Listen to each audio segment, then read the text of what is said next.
Hey everybody, welcome. So I'm Ricardo Flores. I am the Assistant Director for Berkeley Career Engagement for Students with Disabilities, and we just welcome you here. A couple of housekeeping notes. I hear myself. A couple of housekeeping notes before we get rolling. There's a bathroom. It's down a hallway to my left. And out the doors, there is a bathroom. I believe the door is open for a little bit, so keep it cracked open, right? If you close it, it will lock. So let's keep it open. Just so you know, this is a Disability Cultural Center, and so it is a disability-friendly space. So please engage to your comfort level.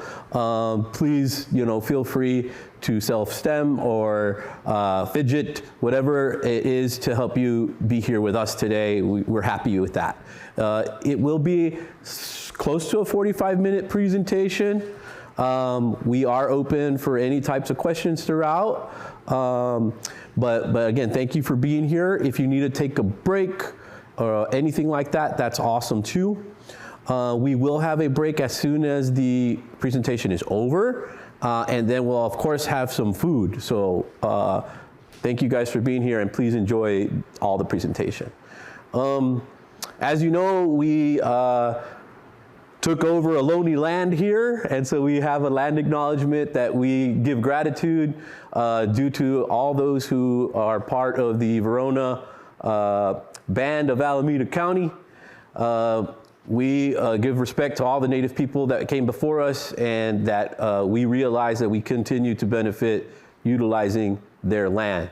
Okay, all right. I hope we're on slide 1. Are we?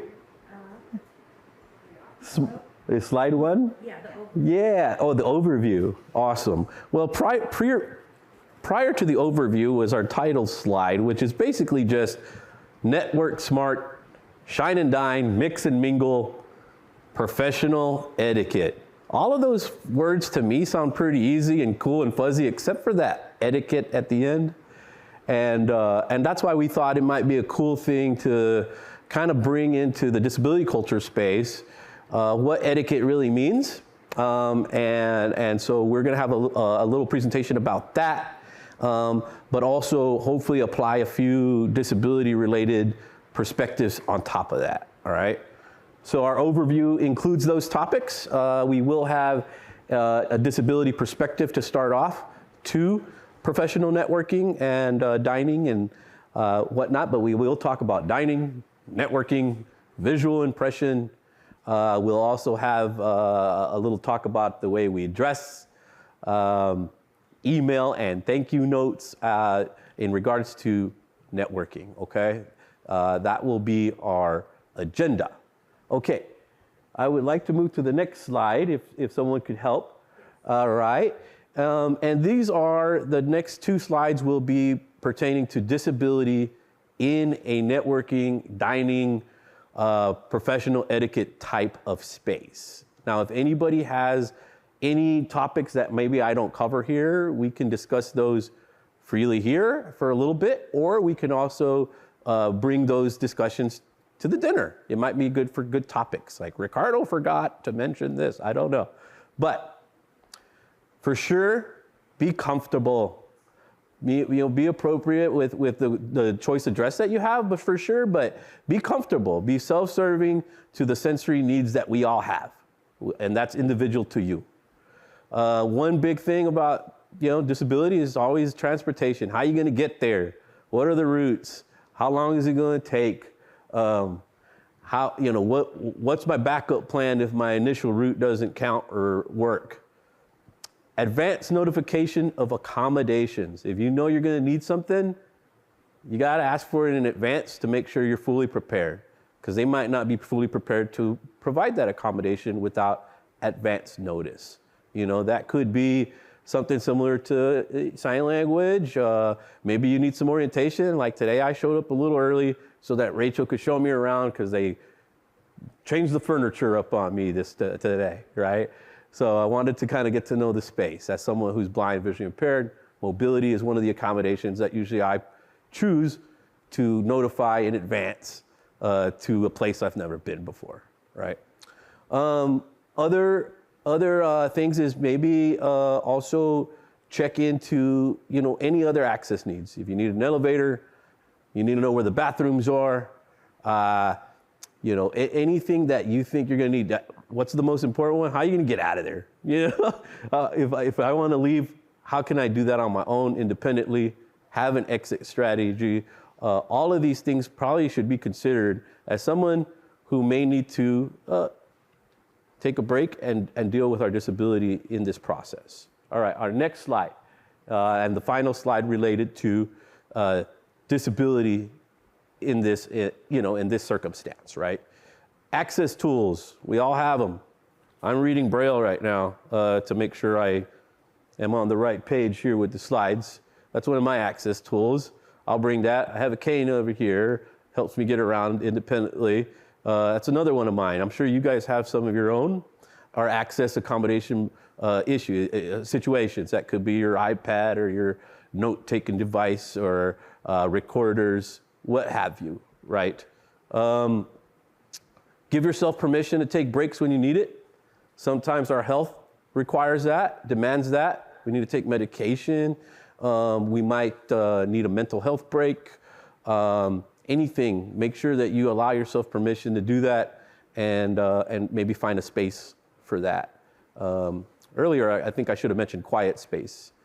Some of us might need that throughout a engaging experience such as this, and especially when we're at a banquet meal where there's a lot of things happening and conversations going.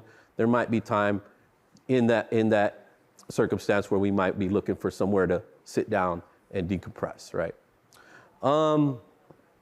Always be ready, especially those of us who have a visible disability, physical disability. It might come up in conversation, so be ready for that.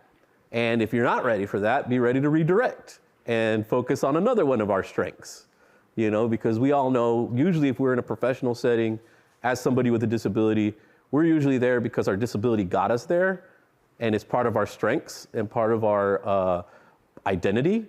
And so we got to kind of be prepared to present that in the most confident way that we're ready for, but also to redirect, like, hey, I also, I might have a disability, but I also, have an awesome GPA and am interested in environmental protections and whatnot, right? Whatever it is that you're interested in.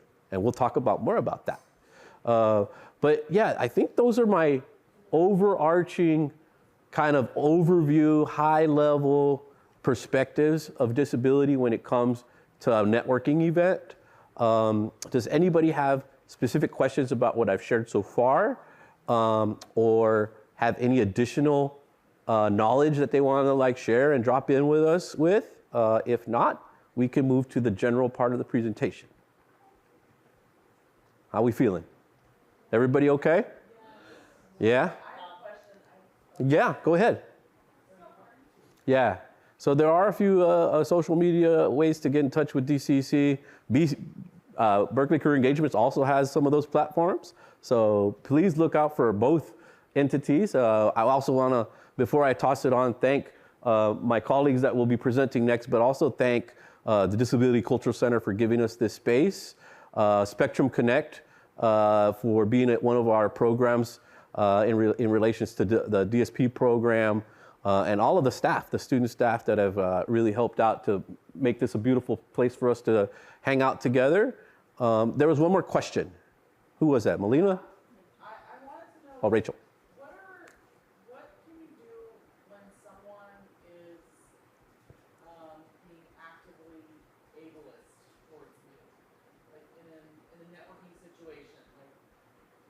You mention your disability, or it's visible, and they're just actively being discriminatory. Yeah, I mean, I think it's definitely, there's some value to name that. I think sometimes our disability might either A, make people feel uncomfortable, or B, get them a little curious, or C, have them, their ignorance show, right?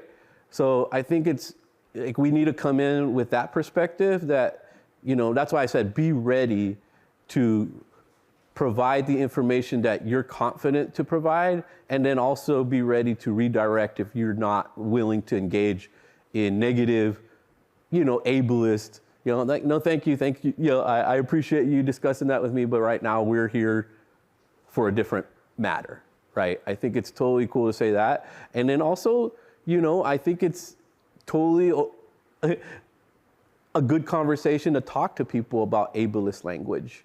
Maybe not with anger, but with education and awareness. Like, hey, usually people don't call people handicapped anymore, right? That's kind of a one thing I run into, like, oh, how long have you been with your handicap, right? Well, people don't say handicap anymore, right? Unfortunately, that was like a time of the past, right? Now we say people with disabilities, those who need accommodation, it's people first language, right? So it's more of an education moment for folks. But again, we have to be ready to provide it with confidence, with integrity, and with awareness, and not necessarily, ableist language gives me a little bit of a microaggression, right? That is an honest statement I am giving you now. And depending on my mood in the day and what's been happening, I might not respond with confidence, with integrity, with political correctness or whatnot. But I think it's our duty to try and be that person to try to do that, especially in the professional setting. But yeah, I think if you're offended or triggered, then it's okay to say, hey, usually discussions or communications like this is triggering. I might have to remove myself from the situation to go find a space where I feel more safe, right? I hope that answers your question, Rachel. Yeah, thank you. Yeah. With that, I'm going to move on and share it with my colleagues, Najit and Irma and Giselle, who have gotten some certifications and some professional development around sharing professional etiquette with students. And so I'm just so happy you guys are here to receive that, and I'm happy that they're here to deliver that, and I'm going to sit down. Thank you.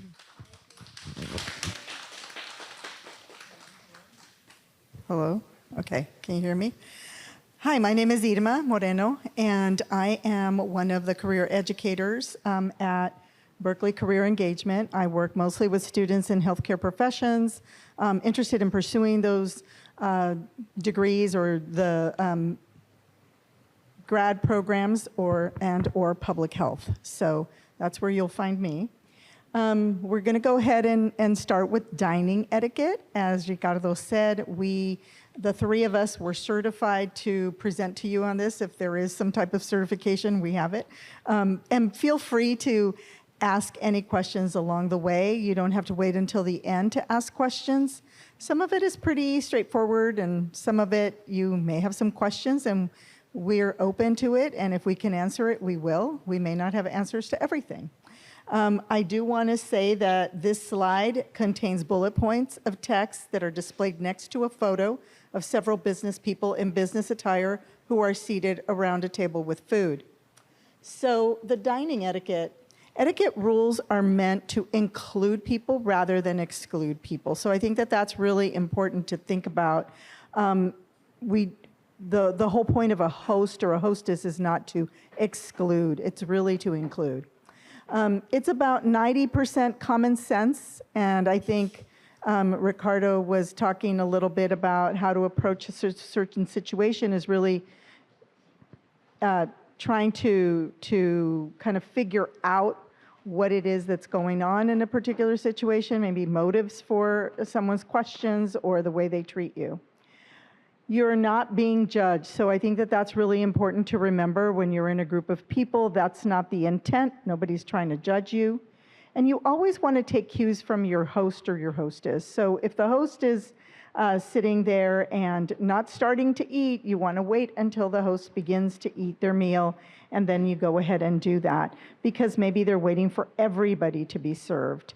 If there is a special request, or you do need to eat because you have medication you need to take, again, discussing it with your host ahead of time is really important, and letting them know so that they're aware of that and may give you the go-ahead. So you want to make sure and try to make as many requests or accommodations ahead of time with your host, as I said, because that really creates the setting and it creates a good environment for everyone, and it makes them feel good too, because again, they want to include you. They want you to feel good about participating in this. Go ahead. And Ricardo, chime in if you'd like. I would say, making sure that you're comfortable first is key. Because if you're not comfortable, it's harder for you to have a conversation. Your mind's going, and it's just not a natural conversation. So focus on yourself first and making sure that you're comfortable in the situation. You can excuse yourself. Take a moment, and it's not rude to take a moment. Maybe go to the restroom or take a walk, and then come back in and restart the conversation. We're going to be going over a few things about mingling, and that may help.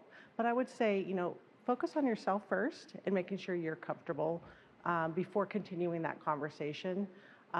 You're always going to be invited back. It's not that you will be not included. And I would follow up maybe after the conversation in an email, connecting on LinkedIn, and just following up and talking about the conversation you've had and avoiding anything that made you feel uncomfortable or that they did or said. I don't know, Ricardo, do you have anything to add to that? Yeah, I guess I was in the conversation, it's mainly how to deal with a hostile situation.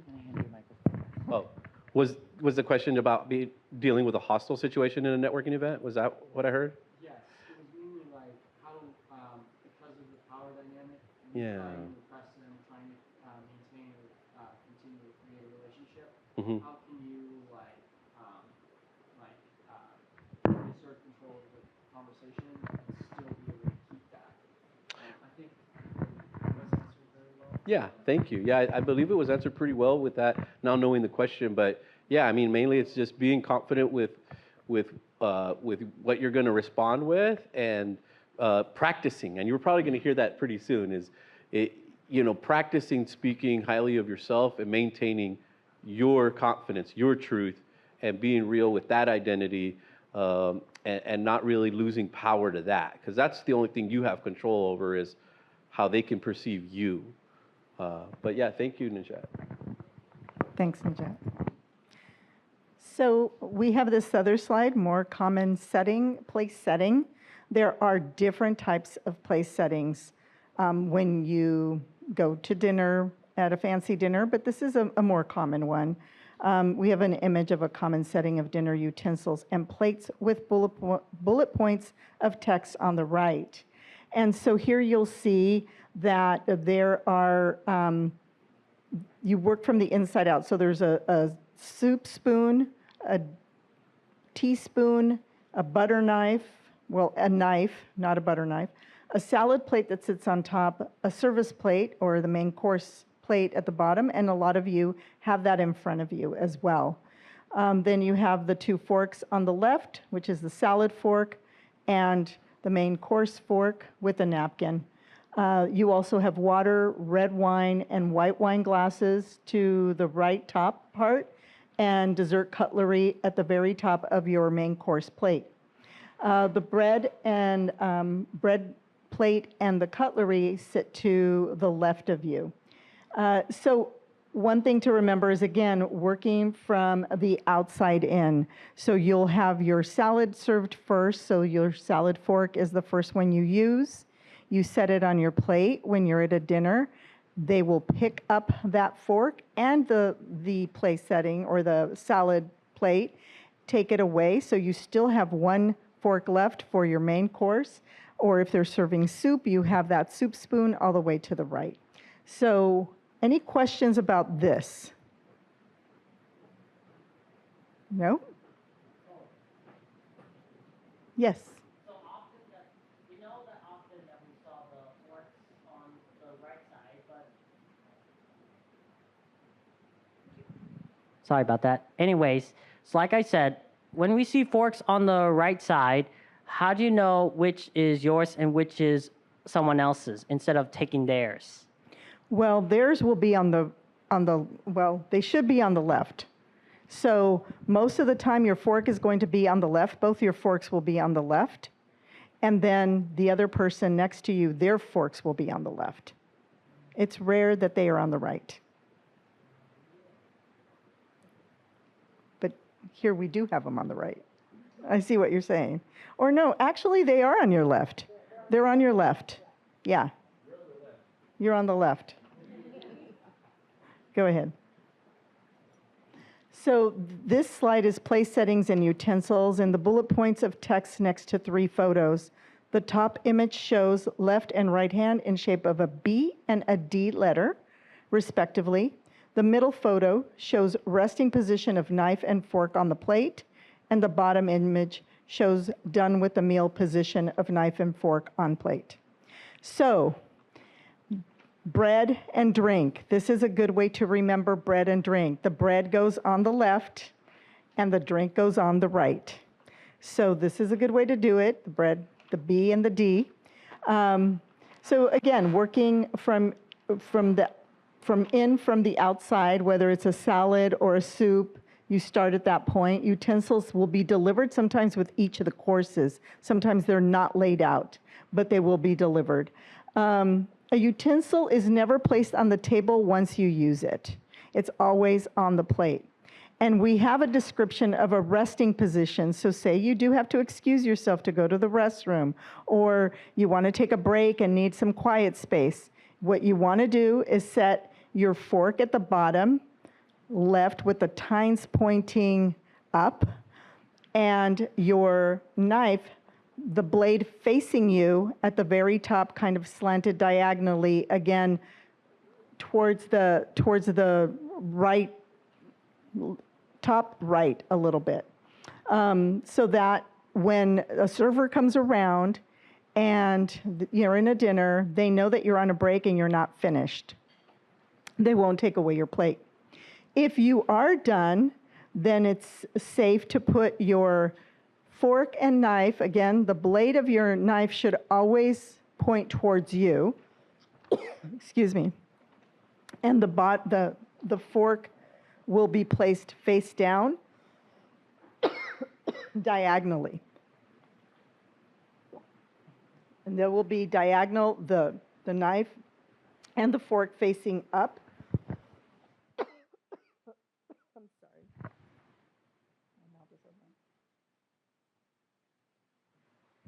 So diagonal placement signals that you're finished. So when a server comes around, they can pick up your plate and take it. Rules are different in other countries. So you want to always kind of think about it, maybe do some research before that, talk to your host ahead of time to find out how it's done abroad. So if you're in a different country, but for purposes of the US, this is how it would work. So during the meal, the recommendations and things to avoid. There are 2 sections of bullet points with text. There's a green check mark next to the recommendations text and a red X to the things to avoid text. Below, there are 4 small images at the bottom of the slide consisting of a man licking his finger, a woman waving a fork in her hand, and a person taking a photo of their meal, and a glass with a drink inside. So recommendations, you always want to be polite to everybody around you. You want to thank your server, you want to thank the people around you, your host especially. Again, you always want to relate, preferably before the meal, to your host any accessibility concerns, or if you need some type of accommodation at your table. Always try to do that ahead of time. If you want to use the restroom, try to do it before the meal and not during the meal so you're not getting up all the time. If you need to, then you need to. Not a big deal, but try to minimize it. And then when you don't like something or you put it in your mouth and you're not excited about it, very conspicuously take it and put it and hide it, although you don't want to put it in your napkin. So that's important to think about. So things to avoid, chewing with your mouth full. Now, a lot of these we said were common sense, but we still want to go over them. Licking your fingers or using your fingers to touch the food and move it around. I've seen that happen. It's not good. Makes me not want to eat some of the food. Mix or mash food on your plate, like play around it with it. Seen adults do that, even though it's mostly children that will do that kind of thing. And wave or point your utensils. So if you're talking with your hands, put your knife down, put your fork down, and then you can talk with your hands. Perform personal grooming tasks at the table. Again, seems like common sense, but you'd be surprised. You don't want to place your elbows on the table either during the meal, or season your food before you tasting it. It's okay to season after, even though you normally would do it anyway. Regardless, you want to wait until you at least try to taste something before you season it. And do not stack your dishes at the end of a meal.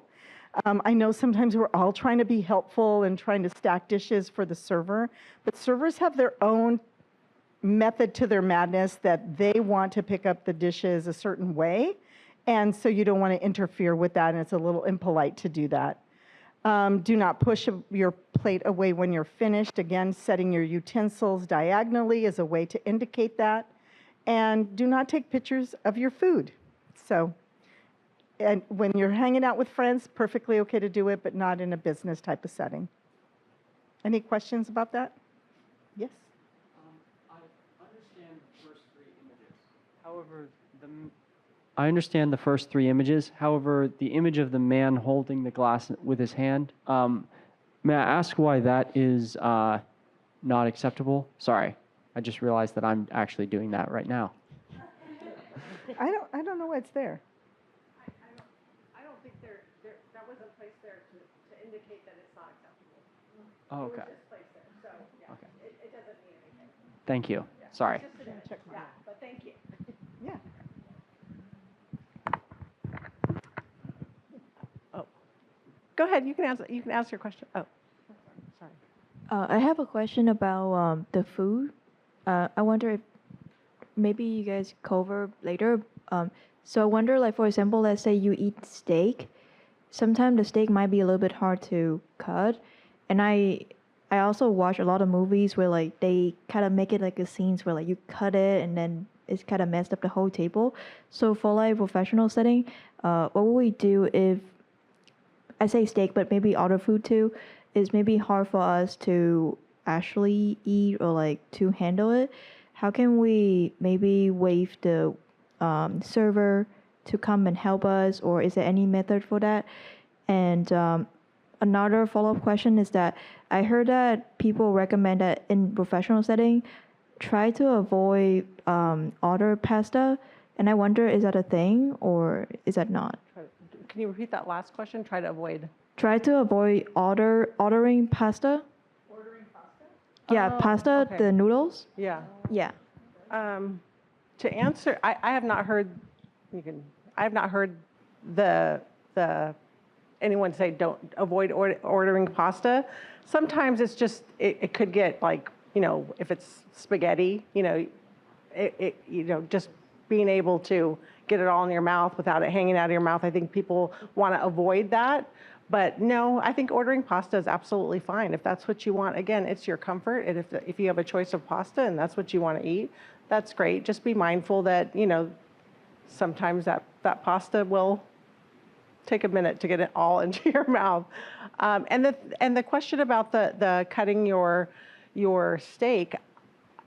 I think that if they know it's a steak, usually they'll serve you with a steak knife. Like we said, some utensils come with the food. So for example, oysters or snails or clams, they'll come with a specific tool so that you can easily get the food out. The same with the steak, they'll serve a steak knife with it and not just your regular knife, so you don't have that hard of a time doing that. I think that's for most places that serve steak will serve a special knife so that you can cut right through it. And honestly, that's also kind of in the advance notice of your accommodations. You can talk with the program coordinator, and say, hey, what is the menu? And you can make that distinction if the menu is suitable for your access, right?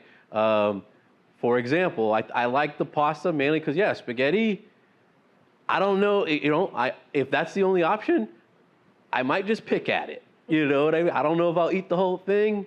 I don't, just for the fear of, again, like I think we mentioned earlier, the power structure of me possibly getting dirty and then being judged, right? But knowing that in advance, I might be able to prepare and be like, hey, maybe for this meal, can I just get the rice bowl or whatever the vegetarian option is that might be a little easier to eat, right? So just kind of know that, and you know the meals that give you difficulty. I don't, and they won't either.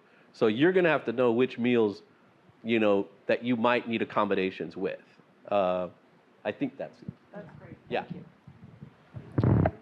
Any other questions before I get started? Okay. My name is Najette Carrick. I am the assistant director, and I work with the students from the College of Chemistry. So most often, that's who I'm meeting with. And I also meet with our biological sciences students as well. So I'm going to talk to you a little bit about mingling and networking tips. So Irma went through and talked about, dining and place settings, but there's always mingling before, during, and after a meal. You all came in, there was some mingling happening, we were mingling. So I wanted to give you a little idea of just tips on how to mingle, especially when you're in an environment where you don't know anyone. So introductions. So, you want to come prepared. As Ricardo has already mentioned, you always want to be prepared with, where you're going, what you're doing, who's going to be there in terms of maybe an employer or other professionals. So when you're in a networking setting, take the initiative. I know it's hard. I know sometimes it's like, oh, I don't want to go talk to someone I don't know. Maybe they'll come to me. But we highly recommend taking the initiative. It's a networking event. Take advantage of that opportunity. And that's a great way to show someone that you're not afraid to have a conversation. You have those communication skills. Introduce yourself. I know for myself, I have a very difficult name to pronounce and spell. And so when I'm introducing myself, I focus so heavily on pronouncing my name, I totally miss the person's name that I'm talking to. I do, and because I'm so focused on mine. So I quite often just say, you know what, can you remind me of your name? Nothing wrong with that. It's better than not naming them at all or looking at them and going, oh, I forgot. So take that initiative, let them know if you forgot their name, but get their name. Plan your self-intro. What are you gonna say to them? Simple, very simple. For me, I just said it. I'm an assistant director, College of Chemistry, working with, those students. So again, very simple, less than 30 seconds. You don't have to go into a lot of detail because you can ask more questions and provide more information as you're having a conversation with the person or persons you're talking to. Handshakes. So kind of read the room. Some people are not handshakers, but if they are and you get the feeling that they'll shake your hand, give them a good firm grip and hold for a couple seconds. It's very important to do that if you feel comfortable, if they feel comfortable. Before the pandemic, that wasn't something I would have said because everyone shook hands. But if you choose to, just make sure it's a nice, firm couple seconds of a handshake. And then wear a name tag. We're all wearing name tags, and we learned during our certification that the name tag should go on the right. You might ask why. Why does it go on the right? Well, when you lean in to shake, what do they see? They see your name tag. So they're not seeing this time. So this is the closest to them.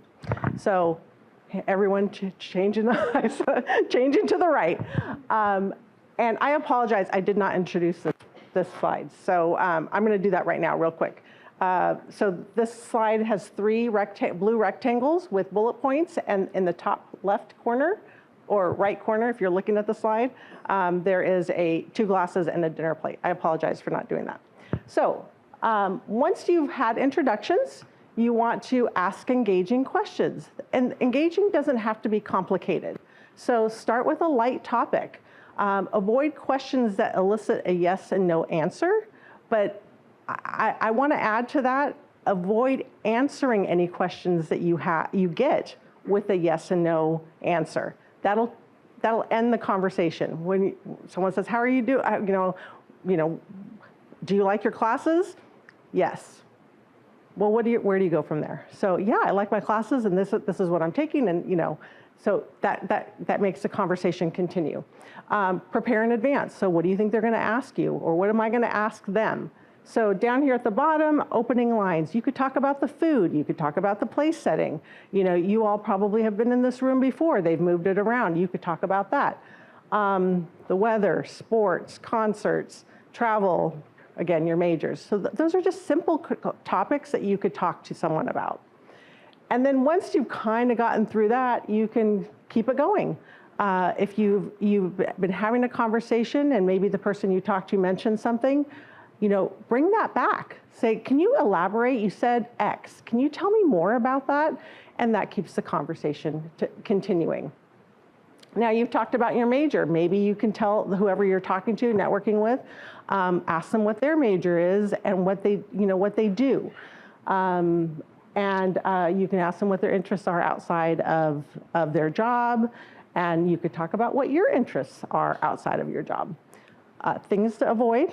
I would highly recommend not talking about politics, religion, or any inappropriate topics. Just don't do it, because you never know where that's going to take you. Okay, next slide. Okay, this next slide is bullet points of text next to 2 photos of people in business attire. Top photo of people mingling in a business setting, and bottom photo is of 2 people shaking hands. So mingling and exiting with style. So at some point during a conversation, you just might get bored, or you might just feel like you don't have anything more to say, or maybe you're in a group and the conversation is starting to repeat. You've already heard it, you don't want to say it again, so how do we exit? Or the group is just dwindling and it's down to you and one person. So how do you get out of that? So speaking the truth, yeah, I think I'm ready to go. I'm going to go move around the room. That's what you want to do. You're done. You had the conversation. Fading out. Maybe you're in a group of 5 or 6. And they're talking, you've already heard a lot of the conversation, you see another group that you want to make sure that you mingle with, you can just really quietly just kind of back out and exit out of the conversation. Or you can what they call grip, grin, and go. You can tell your colleague, I'm going to take off. Okay, so I'll see you later, and just walk out. Or if you're introducing someone walks into a group, you can very easily say, oh, I see you, I'm going to introduce you both, and I'm going to go ahead and take off. I need to go to the bathroom, or something like that. So it's really easy. No one's going to take offense. You had the conversation. And quite frankly, they might be grateful too, and they might be like, oh, they did it before I did. So next slide. This slide is an icon of dialogue on the left and an icon of an eye on the right. Both icons have bullet points of text underneath. So avoid using your phone and your smartwatch. So I know for myself, when I am in an uncomfortable situation, what do? I pull out my phone, because I'm like, okay, I'm uncomfortable. I don't know anybody here. I don't want to just be looking around, so I'll look on my phone. No one's going to approach you when you're looking at your phone. They're just not, because they feel like you're busy, right? So turn it off if you can't help yourself. Leave it somewhere. Leave it in a bag. Silence it so it doesn't interrupt a conversation. Looking at your phone, like I said, mid-conversation just indicates that you're not invested in the conversation. Same with the smartwatch. We all know when we look at our smartwatch, I don't have one, but I imagine if I had one, I wouldn't be looking at it for the time.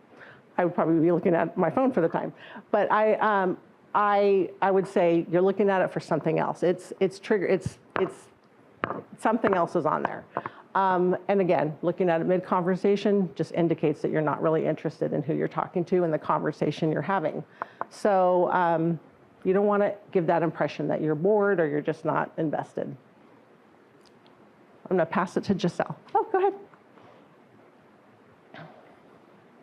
I guess my main question is, like, in those moments before you enter a conversation, is it okay if you're just kind of like sitting and you're like, this is the wall I'm going to stare at? Because if you're not ready to talk to people and you can't look at your phone, I'm not sure what to do in that, like, leeway time. Great question. I think for me, and I get what you're saying, because that's probably what I'd want to do. But I think as best you can, you're already coming into an uncomfortable situation. And you're already uncomfortable. So why not make yourself a little bit more uncomfortable and take the initiative to join a conversation? If you feel like I'm not ready, you can go, you can leave the venue, give yourself a moment, to, just get yourself ready. That's my recommendation. I don't know if you have any. Yeah, I think just jumping in with both feet and going, I'm here, I'm going to take advantage of the moment. I know it's hard, because I feel that too. If you had told me 5 years ago that I'd be up in front of a group of people talking, I would have laughed and said, no, that's not me. But at some point, you just have to take a deep dive in with both feet and just take a chance. Yeah. Does that help? Any other questions?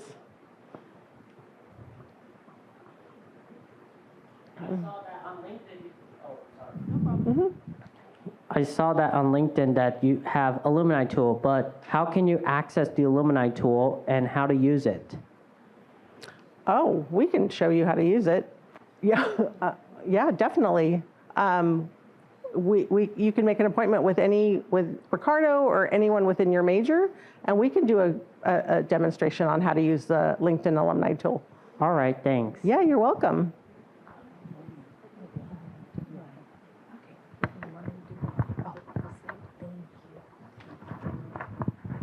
Hi, everyone. My name is Giselle Hoke. My pronouns are she, her, hers. I am the career educator for engineering, math, and physical sciences. I also support students in our CNR. So yeah, I'll be talking about first impression and dress attire. Before I get started, just wanted to mention that there are 2 bullet points of text next to 3 photos of professional clothing. So I think part of a networking situation, and I see actually a lot of you are all really dressed nice today. I think it was on the event description. I think it's good to try to come just kind of dressed looking your best, and sometimes you don't have to be in something like so sophisticated as like a business and pantsuit, but as long as, I guess to kind of put it into perspective, maybe if you were heading into like an interview, that's how I would treat a networking event. And the reason being is because initial impression is made within seconds of meeting someone. So, certain cues like attire, grooming, they play a significant role. Business casual or smart casual is how you could come to dress. I think if you can, it's better to come overdressed than underdressed. And then let's say you go to a networking event and then you eventually do get a position at that company, you could kind of gauge and see what are people wearing. So for example, at my interview, I was dressed a little more formal just because I wasn't sure. But once I joined, I was like, oh, people wear sneakers. So that's why I started to wear sneakers as well. And professional appearance is a form of nonverbal communication. So they can kind of tell the other person kind of signals about your professionalism, attention to detail, and how seriously you take the situation. So I definitely think it's a form of respect if you come in dressed, nicely, and yeah, and just remembering that first impressions are actually, I think, the impressions that you should focus on the most since you are meeting someone for the first time. Next one. Okay, so on this slide, bullet points of text with the small top right image of an email icon is on this slide. So the reason why we wanted to include email etiquette is because after a networking situation, let's say you meet someone and you want to send them like a thank you, or just kind of after you meet, I always tell students get their email contact or LinkedIn contact so that after the event, you're still connected in some way. So emails should be well crafted. They should be really clear and concise, easy to read and reply to, structured and organized, and then error-free or grammatically correct. So I will say you don't have to write a super long email. I think, a short paragraph or two max is probably best. And depending on who you're emailing, it's important to ask yourself if email is the best mode of communication, and also consider whether you want to CC, BCC, or reply all. This is kind of more once you're in the workplace. For example, in our workplace, maybe an announcement will go to all staff, but maybe I just have a follow-up question just for one person, then I'm only going to reply to that one person. Was there any questions about the email?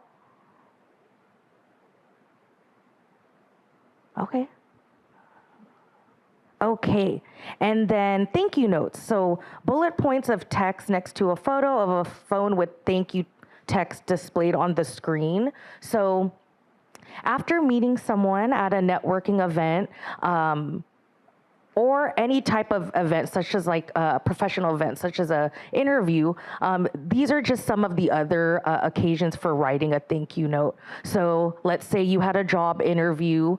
I usually say within 24 hours of interviewing, you want to send a thank you note, just thanking them for their time, showing your gratitude. An informational interview and coffee chat, that is, let's say you're interested in a certain career field, let's just say software engineering, and you wanted to learn more about that field, so you use like the alumni network to set up a chat with a software engineer that was a former Cal student. So having that chat, even, it's also good to send a thank you note, because typically they're volunteering their time out of their day to meet and speak with you. And alumni especially are really, really, they're really, really gracious and want to help, but it's just a nice token of appreciation to send. A networking follow-up, let's say you go to a career fair and you met an employer there. It's also good to write a thank you note, thanking them for their time, for having them share more information about their company. Also, I guess, maybe outside of a more professional context, let's say you went to a party, it's also good to send a thank you note, or if you've got any gifts received. Let's say, right, some of you might be graduating and you get gifts. I think it's just a good, nice touch if you say thank you. And similar to the email, the thank you note structure, it's going to be relatively short. You're just greeting, so you could say, hi, Najette, expressing your gratitude. Thank you so much for taking the time today and helping me get to learn more about how it is being a data analyst at Meta. I really appreciate learning about your own career journey and how I could break into the field. And just a closing, thank you again for your time, and I hope you have a great rest of the week. So that the email and thank you notes kind of go hand in hand. Were there any questions about the thank you notes?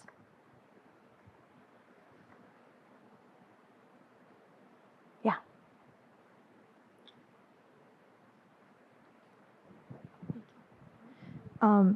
I was wondering, is there a trend of, I feel like there's a trend of people actually send thank you notes or any follow-up question through LinkedIn instead of the actual email and writing a note. I don't know why, but I'm getting the feeling of asking for emails seems a little bit, not intimate, but maybe too personal. Or writing a thank you note, I wonder if it's too much for people to receive. But I would say that I actually prefer writing a note, but I just never really have a chance to actually hand them the note. So, in what cases where you actually able to give people the physical notes or asking for email? Yeah, Thank you. That's a great question. So I think it would depend on the interaction. So let's say at the end of the conversation, it was so nice meeting with you. Is there a way that we could stay connected and kind of leave it up to them if they want to share an email or say, oh, here's my LinkedIn.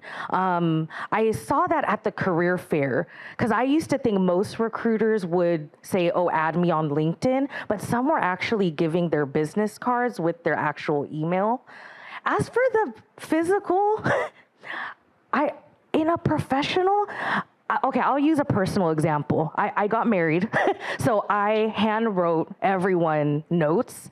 But when I meet someone in a professional setting, it's kind of hard to do that. I'm like, I need your address or I have to find you to give it. But yeah, I don't know. Some students have wrote us cards because we're still at the same place. So, but in those other settings, it might be a little hard. Yeah. Especially if the interview's on Zoom. Yeah. Or they just work from home, you might not be able to get that. Oh, if you just work from home, it would be hard to find an address. So I think an email or LinkedIn note is perfectly fine. Nobody really expects a handwritten note that's sent in the mail. Did that answer your question? Okay.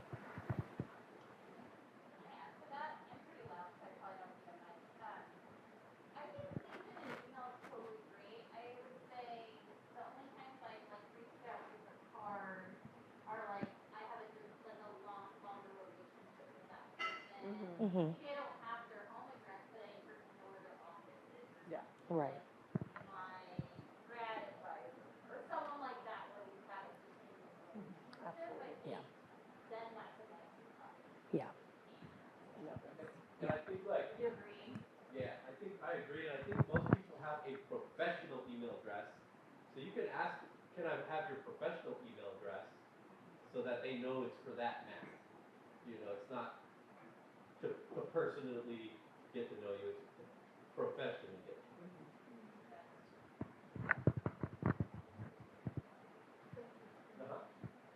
Great question.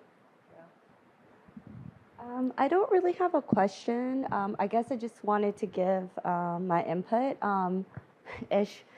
I think handwritten notes or thank you cards are great. I've definitely written thank you cards when I was applying to transfer, just in case, because I knew I wanted to go to grad school. So I was just hoping to stand out in a certain way. But also, when I meet new people, I kind of put it in their hand on what they want to share. I've just kind of said something along like, is there a way for me to stay in contact with you? And it's just whatever they want to give me. Perfect. Yeah, that's really great advice. Yeah.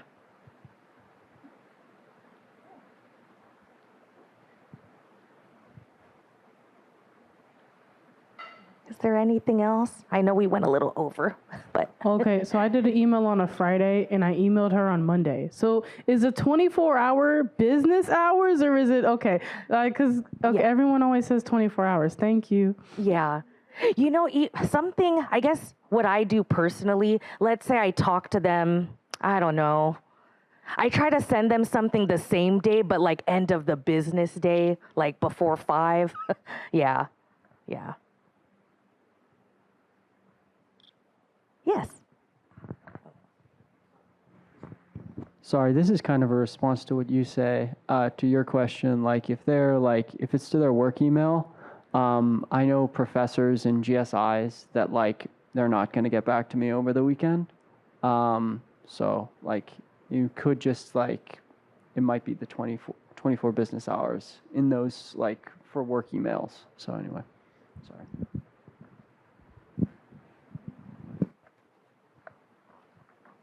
Were there any other questions before the dinner? Yes. Whenever we have some other event occurring at that same time, but is it okay to like leave early? Yeah.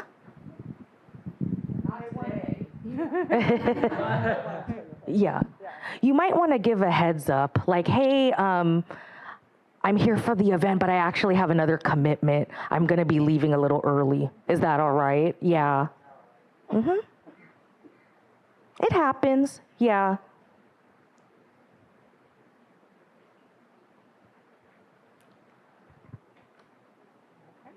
Okay.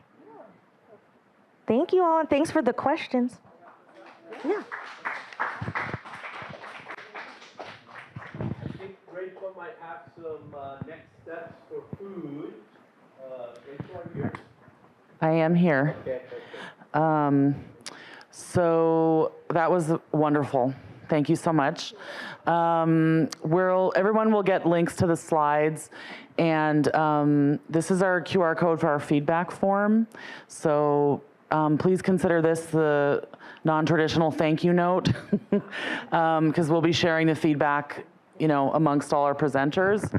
My name is Rachel Marks. I'm the co-coordinator here at the DCC. And I just want to talk about a couple logistical things. So it's going to take us a few minutes to get the food set up. So it's a good time to take a break, stretch, use the restroom. There is a sink around the corner if you do want to wash your hands, just around the corner, my left, your right.